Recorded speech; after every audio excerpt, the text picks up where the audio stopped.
بسم اللہ الرحمن الرحیم، لے کر اس خدا کا نام جو بڑا مہربان نہایت رحم کرنے والا ہے۔ حضرت بی بی فاطمہ کی وفات کا واقعہ۔ دوستو، یہ درد بھرا واقعہ سن کر آپ کی آنکھوں میں بھی آنسو آ جائیں گے۔ ایک بار حضرت فاطمہ رضی اللہ تعالی عنہ گھر کے تمام کام کر کے چکی پیس رہی تھی اور رو رہی تھی۔ حضرت علی رضی اللہ تعالی عنہ گھر میں تشریف لائے اور دیکھتے ہیں کہ گھر کے سارے کام ہو چکے ہیں اور فاطمہ چکی پیس رہی ہے اور ساتھ میں رو رہی ہے۔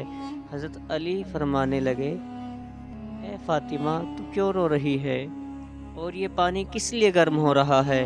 اور اتنا سارا آٹا ایک ساتھ کیوں پیس رہی ہو؟ حضرت فاطمہ رضی اللہ تعالی عنہا رو کر فرمانے لگی، اے میرے پیارے شوہر، آج میں نے ایک خواب دیکھا ہے کہ میرے ابو جان کسی چیز کو تلاش کر رہے ہیں۔ میں نے ان سے پوچھا، اے بابا جان، آپ کس کو تلاش کر رہے ہیں؟ تو میرے پیارے بابا جان سرکار دو عالم صلی اللہ تعالی علیہ وسلم نے فرمایا، اے فاطمہ بیٹی، میں تجھے تلاش کر رہا ہوں۔ حضرت فاطمہ رضی اللہ تعالی عنہا رو کر فرمانے لگی، آج کا دن میرا اس دنیا میں آخری دن ہے، آج میں نے اللہ کو پیارے ہو جانا ہے۔ حضرت علی یہ سن کر بہت زیادہ رونے لگے اور فرمانے لگے، اے فاطمہ رضی اللہ تعالی عنہا، ابھی تک تو پیارے نبی سرکار دو عالم کے بچھڑنے کا غم ہمارے سینے میں ہی ہے، اور تو اپنے بچھڑنے کی بات کر رہی ہے، میں تیری اس جدائی کو کیسے برداشت کروں گا؟ تو حضرت فاطمہ رضی اللہ تعالی عنہا فرمانے لگی، جس طرح آپ نے میرے بابا جان کی وفات پر صبر کیا تھا، اسی طرح سے میری وفات پر بھی صبر کر لیجیے گا۔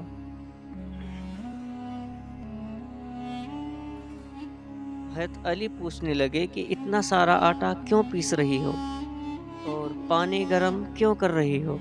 آج کے دن بھی تم یہ کام کر رہی ہو؟ تم نے بہت کام کر لیے ہیں۔ حضرت فاطمہ رضی اللہ تعالی عنہا رو کر فرمانے لگی، اے میرے پیارے شوہر، میں نے آپ کے حق بھی تو ادا کرنے ہیں، اپنے بچوں کے بھی تو حق ادا کرنے ہیں۔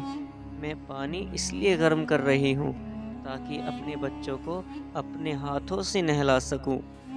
میں آٹا اس لیے پیس رہی ہوں تاکہ میرے بچے اور آپ اس آٹے کی روٹیاں بنا کر کھا سکیں، اور آپ لوگوں کے کپڑے بھی دھو چکی ہوں تاکہ آپ لوگوں کو دھلے ہوئے کپڑے مل جائیں اور آپ پہن سکیں۔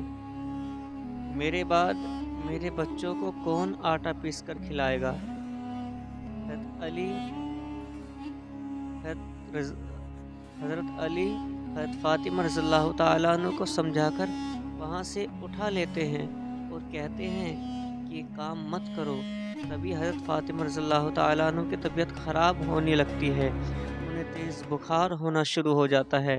حضرت علی رو رہے ہیں، حضرت فاطمہ رضی اللہ تعالیٰ عنہ رو رہی ہیں، اور اتنی دیر میں امام حسن اور امام حسین تشریف لے آتے ہیں۔ وہ دونوں اپنی ماں اور باپ کو دیکھتے ہوئے روتے ہیں تو اپنی ماں کے سینے سے لگ جاتے۔ ذرا سوچئے وہ کیسا عالم ہوگا، وہ کیسا منظر ہوگا جس ماں کو یہ پتہ چل جائے کہ آج میں نے اس دنیا سے رخصت ہو جانا ہے، اور میرے بچوں کا کیا بنے گا؟ میرے بچوں کو کون کھانا کھلائے گا؟ میرے بچوں کو کون سلائے گا؟ اس ماں کے دل پر، اس کے باپ کے دل پر کیا گزرتی ہوگی؟ حضرت علی بہت ہی زیادہ رونے لگے اور حضرت فاطمہ رضی اللہ تعالیٰ عنہ بھی رونے لگی، اور اپنے باپ اور ماں کو دیکھ کر امام حسین اور حسن بھی رونے لگے اور پوچھنے لگے، اے بابا جان، آپ کیوں رو رہے ہیں؟ حضرت علی خاموش رہے، پھر حضرت فاطمہ سے پوچھنے لگے، اے امی جان، آپ کیوں رو رہی ہیں؟ تو حضرت فاطمہ نے فرمایا کہ تم دونوں اپنے نانا کی قبر مبارک پر چلے جاؤ۔ حدیث شریف میں آتا ہے کہ امام حسن اور حسین پیارے نبی سرکار دو عالم کی قبر پر چلے جاتے ہیں، وہاں جا کر بیٹھ جاتے ہیں۔ تبھی اندر سے آواز آتی ہے کہ اے میرے پیارے بچوں، تم لوگ واپس اپنی ماں کے پاس چلے جاؤ، میرے پاس تو تم لوگ آتے ہی رہو گے، لیکن آج اپنی ماں کو جی بھر کر دیکھ لو، آج کے بعد تمہیں تمہاری ماں کہیں نظر نہیں آئے گی۔ جب یہ بات حسن اور حسین کے کانوں میں پڑی